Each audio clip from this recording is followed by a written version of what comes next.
everybody. Thank you so much for joining us today. Welcome to our launch and introductory event for a new narrative guide on disability coverage that's designed for everyday use by journalists. My name is Devin Lancia. I'll be guiding you through today's event. I am a white woman with brown hair. I'm wearing a dark blue shirt and a black blazer today. Before we get fully into today's session, I do want to flag what we have available to make today's event accessible. We have captioning available if you are joining us here on Zoom and you do not see the captions. You can press the More button at the bottom of your window and then press Show Captions, and those should show up automatically for you. Captions should also be appearing automatically for folks watching on LinkedIn.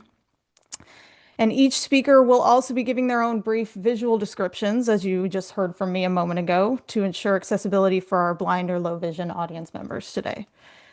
Now, to get us started and share more about the guide itself, please welcome our opening speaker, Zach Badorf, Navy veteran, co-founder of MVJ, and a national security and foreign policy practitioner.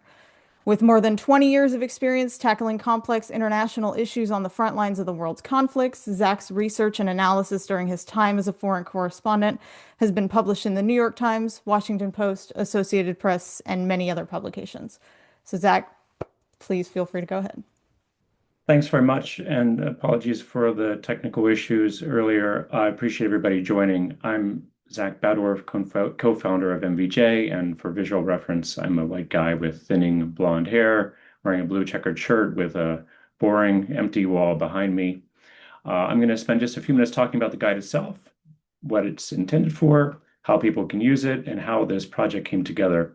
Some of my colleagues will go deeper into why this is more important later in the conversation.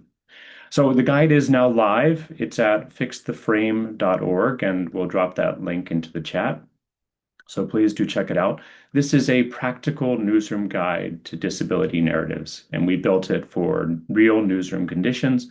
We kept in mind that people have tight deadlines, small staffs, they need quick and fast decisions. There are lots of other guides out there, and Kara, who will speak later, when she and I just talked about this as a concept many, many months ago, we wanted to focus on the broader narrative issues, not just using the right words. So this is a systemic approach.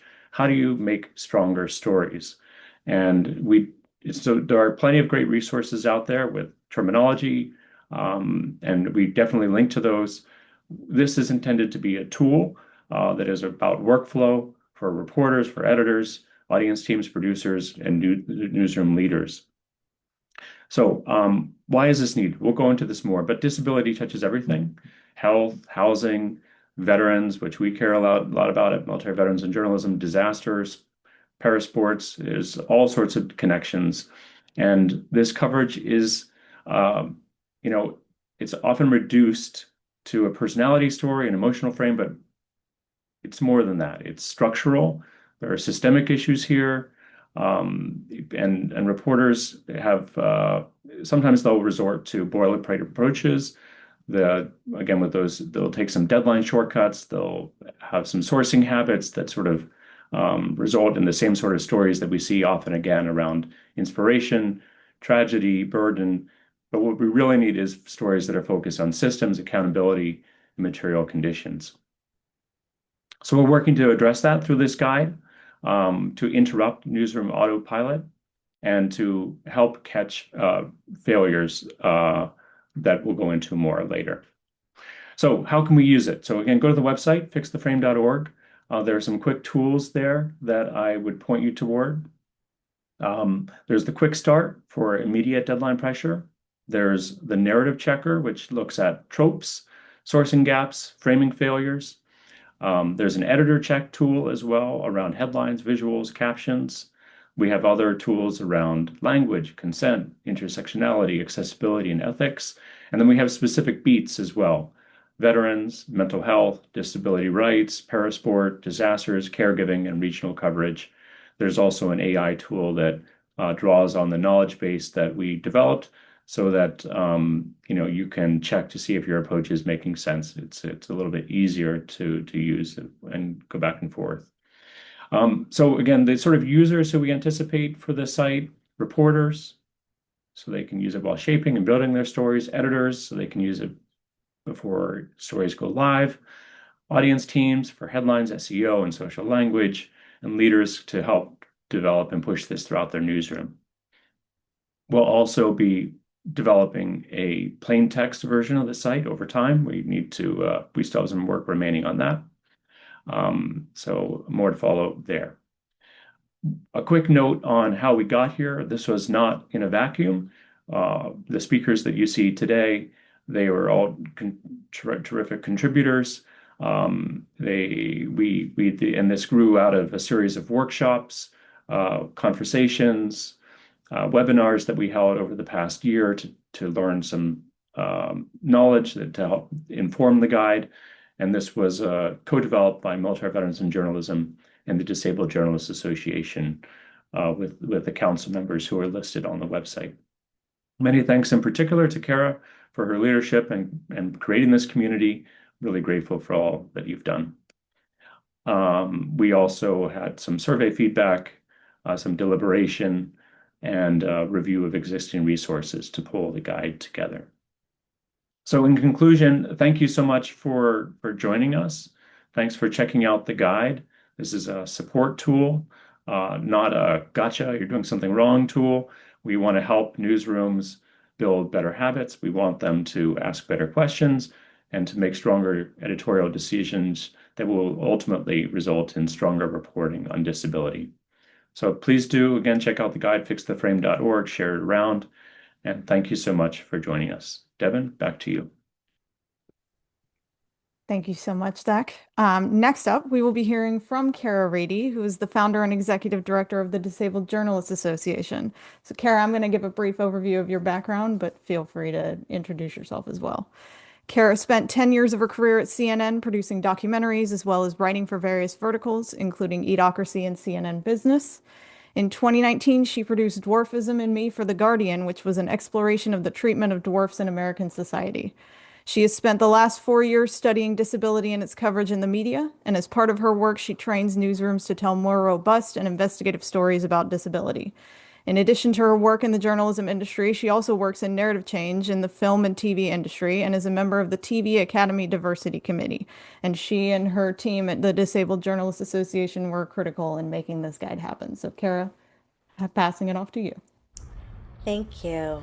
Um, so it's lovely to be here, and like Zach said earlier, we it's not even been months. I think it's been years we've been talking about this guide. Kind of, so what I found, I've spent a lot of time training newsrooms. That's kind of how we started at DJA, very slowly training newsrooms, trying to figure out what the issues were. I knew what they were for me, like as a disabled journalist, but I needed to have a better understanding of what newsrooms across the country understood as the issue.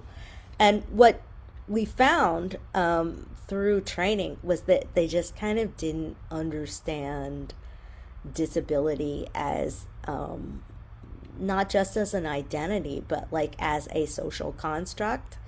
And how does having a disability affect you in all of these different situations, whether it's poverty, climate change.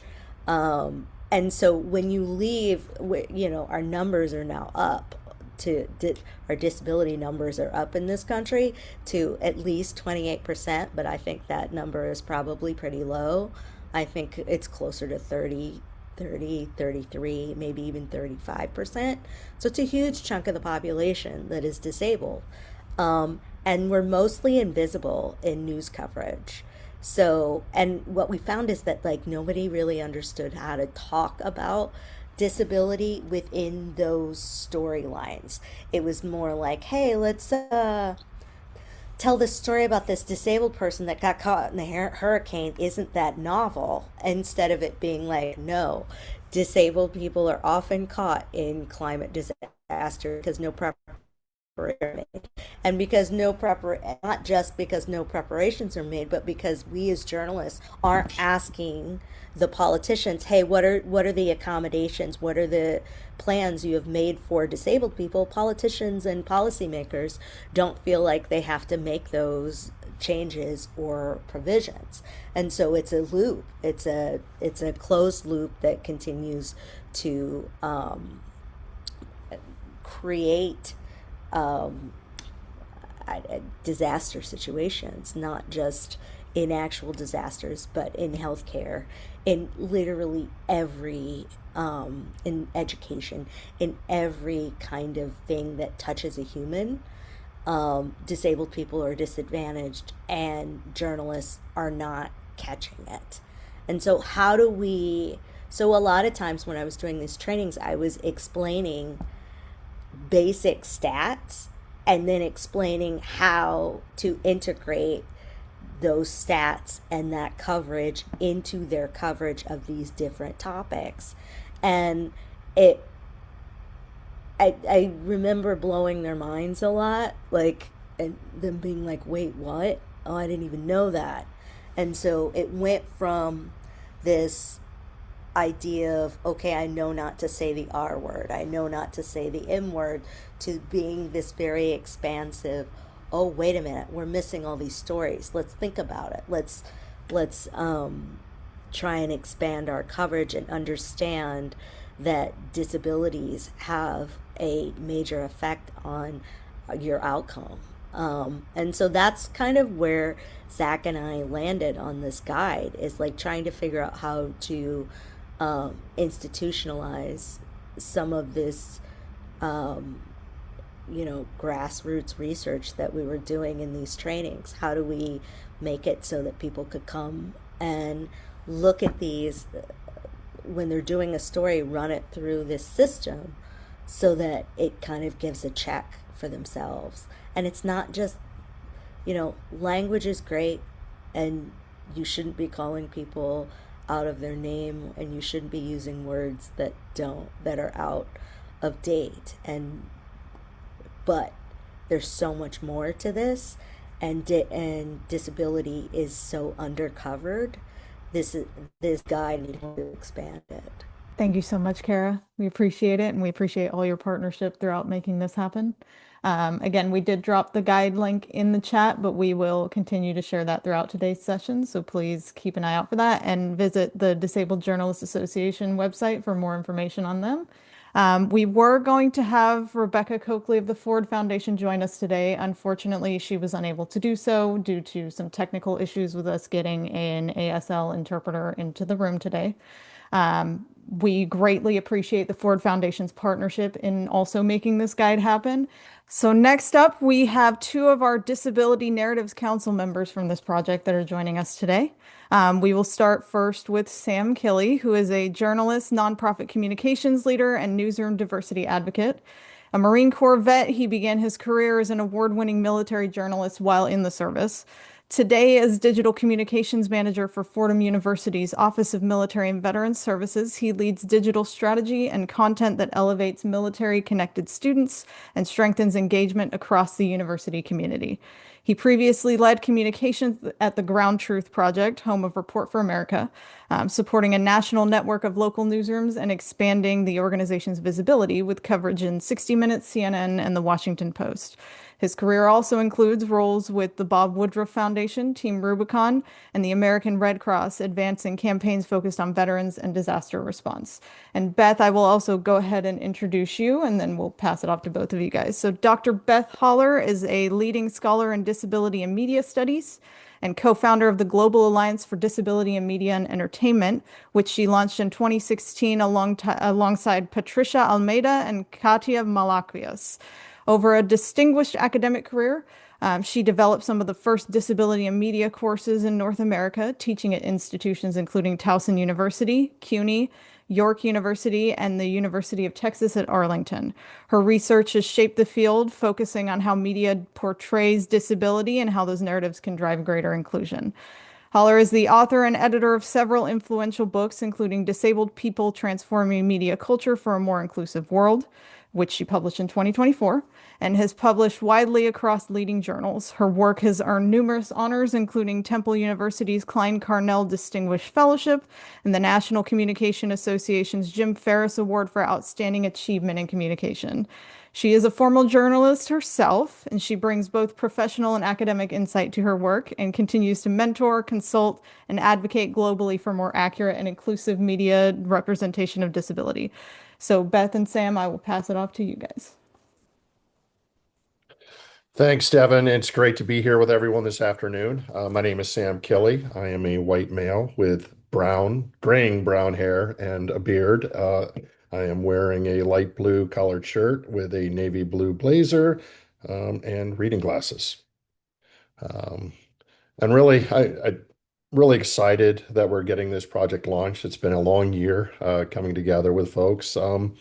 But I'd like to start with a quick admission. When I first joined the project, I was kind of unsure of my place in it because I don't personally identify as a disabled person. But over the course of my career, especially working with wounded, ill, and injured veterans, I've seen firsthand how stories get shaped and how they get flattened. And through this process, through the webinars, and I invite everyone to go to the MVJ website.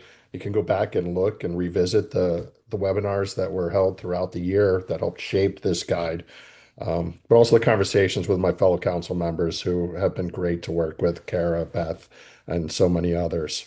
So I thank you for helping enlighten me in a lot of ways. Um, Through this process, I really started to see much more clearly how often coverage defaults to shortcuts and how much better it can be with just a few intentional shifts. So if I could ask journalists and editors to change one thing tomorrow, it would be this. Just move away from narrative shortcuts, especially inspiration or tragedy frames that we so often see in disability coverage, and just really commit to reflecting the full reality of people's lives. Too often, disability coverage shows up in one or two ways. It's something to overcome or something to feel sorry for. And that's just the wrong approach. I've seen this a lot in veteran coverage. Wounded veterans either become the hero or the broken veteran, but both of those narratives just really flatten the person, and they miss the truth. So, what's missing in the middle? It's the actual human experience, it's the complexity, the agency, humor, frustration, ambition, all the things that make someone a whole person, no matter who you are. So as we look at this, what does good look like in practice? For me, it looks like letting people define their own experience, including disability as part of the story, but not the entire story. It's just a piece of it. It means being thoughtful and precise with the language without really becoming overly clinical, which is really easy to do sometimes as well. Most importantly, it just means reporting with people, not just about them. Because the difference is real. It's a difference between saying this person overcame something and actually showing how someone is navigating systems, barriers, opportunities in day-to-day life, just like all of us are. So a practical step I'd offer is just build a single question into your reporting process early on, not at the end, but who with lived experience is informing this story? It's really important when you're thinking about your sources for stories. And not as a final quote to check a box, but as part of how you shape that story from the very beginning. Editors, I'd say treat this guide as a tool for better journalism, not as an added layer of work. None of us want an added layer of work. We're all struggling just with cutbacks and everything else. We know that good editing is getting harder and harder for newsrooms. So think of this as a tool, the same way you think about sourcing, ethics, or style. It's not about adding complexity. It's about adding accuracy and improving accuracy in your reporting. For me, this process really reinforced that, and something I've seen again and again in veteran storytelling. The gap between perception and reality is often created in the telling. But good news is it can be corrected there too. And it doesn't have to be perfect. We'll never, ever totally be perfect, and we'll never make everyone happy in everything we do. But just with a little intention and better sourcing and a willingness to let people speak for themselves, disability coverage can be so much better. And I think this guide helps us and helps editors and journalists get that much closer to the truth in the reporting. So thank you for letting me be a part of this, inviting me in, Zach. It's been a great experience in which I've really learned a lot. So excited to see how others take this guide and start to use it. And like I said, it's a tool. It's not something else to make your job harder. It's something that should help make your job much easier. Hi, everybody. I'm Beth Haller. And wow, that was an interesting description of how great I am. I am a white woman in my mid 60s with short, very white hair, glasses. I'm in a collared shirt that's gray with little tiny white sunflowers on it. And I feel like I've been talking about this kind of issue since 1989 when I started grad school. Um, and I really think Fix the Frame is going to have an impact. We're finally at a place where people are willing to change their practices. Because here's what I think. Non-disabled editors and journalists still don't know what they don't know about disability issues and disabled people. And I think Fix the Frame is a good mechanism to start changing that. When I was a journalist back in the 1980s, I was a print journalist on paper. And things haven't changed that much because now editors, especially, are trying to focus on what will get clicks. So they focus on some of the stigmatizing stereotypes of tragedy and pity in many stories about disability because they want those eyeballs on their news site. And back in the 80s, publishers were still trying to do that, and editors, because they wanted that tear-jerking, inspirational front page story to get somebody to buy the paper or open it to start reading into it. So here's what I think. All residual know-it-all arrogance of all of us in the journalism field, editors, journalists, news directors, we've got to get rid of that. So my nonprofit started a news network called the Global Disability News Network, and it is a place for authentic reporting about disability, primarily by disabled journalists and advocates. And so I happened to write a story for it recently, and I'm going to tell you a little about what screw-ups I made. So it was a really fun story. I really enjoyed writing it because it was about these disabled artists that I met in Iceland in February. And these artists were amazing. I ended up not doing anything else that day and hanging out with them for about 5 hours because they're modeling like true inclusion for people with intellectual disabilities and other disabilities in Icelandic art spaces and elsewhere. And I just had a fantastic time with them. One of the artists spoke perfect English. Her name was Ella, or is Ella. And so she had a very large sculpture that I'll describe to you. It's a very large, kind of round vase, like really big, painted red and purple. It has large yellow face emojis all over it with different expressions in 2 rows around the bottom of the vase. It has really fun mannequin legs sticking out of the top of the vase, which originally had colorful socks on. And Ella told me the emojis represent all kinds of emotions and that, quote, sometimes you just want to disappear and jump into them. So I recorded my interview with her on video so I would have it. And still I got things wrong. So I interpreted the large vase as a rubbish bin. And that led me to misunderstand the art piece's name. So Ella says in the video that the name of the piece is Emotional Vase. And I thought she said emotional waste. Very different interpretation Hers is joyful, mine is depressing. Maybe that's because I'm American, but anyway, and it really wasn't because of her accent. I think because I was interpreting what had become her vase as formerly being a rubbish bin, which I don't think it probably was. It might have been a you know, something that held. I have a water cistern that used to be an olive thing, big plastic vase of olives that they clean out and sell to you as a cistern.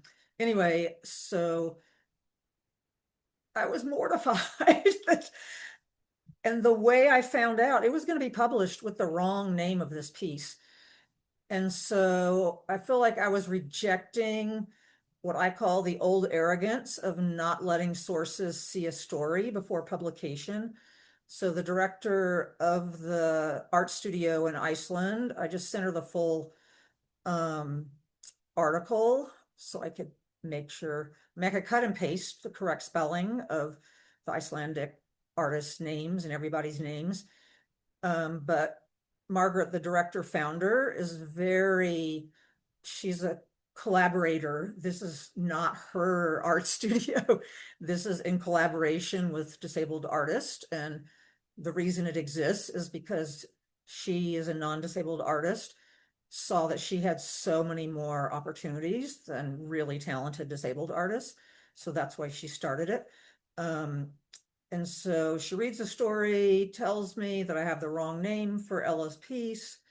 And of course, I change it. And she added another name of somebody who I didn't meet that need to be in the story too. So my point of telling this is to remind us all that even though we might know how to keep negative tropes out of the news that involve disability issues, we can still get important facts wrong. We have to continue to be vigilant in making sure everything is accurate in our news content, especially about the disability community. Disabled people have faced stigmatizing media representation, I would say, for hundreds of years, as long as there's been media in the world, talking about colonial newspapers too. Anyway, and this can only stop when we acknowledge that we might not know everything we think we do. Checking content about disability issues and disabled people needs to be routine, and Fix the Frame is here to help. Thank you. Awesome. Thank you so much to Beth and Sam. Appreciate both of you and giving some remarks. We do have one video from one of our other council members who unfortunately was not able to join us today. His name is John Lepke. He is a disabled freelance journalist who lives and works on Treaty 6 territory in Saskatchewan, Canada. Sorry. A former parasport athlete, arts nonprofit administrator, and football coach. John's work has appeared for a variety of outlets, including CBC, 538, Very Well, Healthline, and a host of others. And his goal in life is to have an entertaining obituary to read. So we're going to go ahead and play John's video. I'm going to share my screen. Hello, everyone. Thank you for having me, and apologies that I can't be there today. Unfortunately, the business of journalism calls, but appreciate the time spent together and the opportunity to talk about the guide. For those who visual description may be helpful for, my name is John Lepke. I live on Treaty 6 territory in Saskatoon, Saskatchewan, Canada. I am surrounded behind me with a cacophony of art, a bookshelf, and 2 wheelchairs, one new, one old. I am a white bearded dude in a black speckled shirt. And what I want to talk about today is the importance of the need for guides like the one co-created here to push the envelope, to talk about how there needs to be an opportunity for disabled folks to be stakeholders, like was true in this project, but also to understand the importance of a living document. Like the guide points out, that's not a critique of the guides that have come before. I think those are incredible resources, and that's why they're included in the guide. But what we really need is a guide that newsroom leaders can respond to and can see themselves in. One of the challenges of creating that guide, of distilling all of that knowledge, is knowing what can be useful. And I think that's what we're excited about. The other thing is this any guide like this, regardless of how it was constructed or who it was constructed by, is a starting point, not an end point. It is not enough to look at this guide, which is itself a work in progress, and say, my work is done. The folks behind this guide have told me what I need to do, and now I no longer need to think about it. This.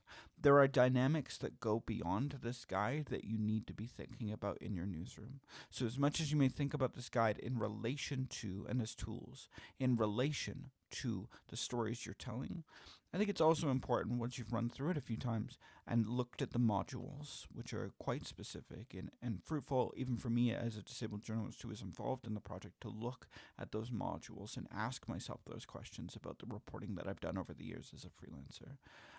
Look at the dynamics of your newsroom, right? Not only do people see themselves in your stories, but do people see themselves in the work and the workplace that you are operating in? And lastly, before I hand off to the next person, I will say that I think it's valuable to look at these guide and look at these modules and identify areas that maybe you haven't thought about before. I mentioned I live in Saskatoon.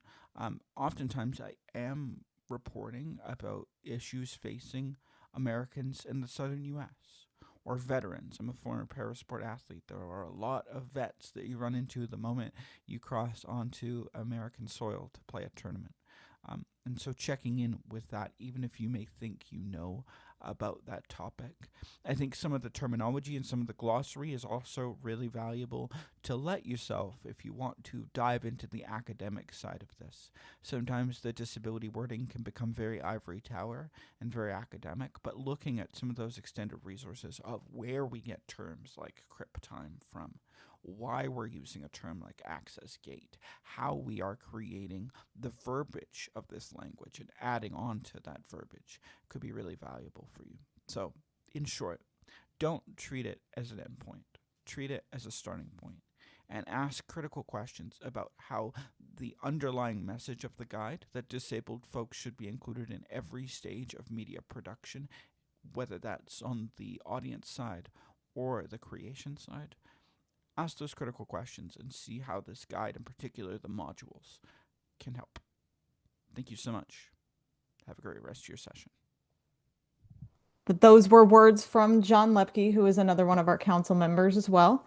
And then next up, we have our final speaker joining us today is Russell Midori. Russell is a Hispanic American photojournalist, documentary producer, and co-founder of MVJ, based in New York City. He shoots and edits local breaking news for WPIX and has worked around the world for nearly 20 years, telling stories focused on conflict, crime, and civil unrest.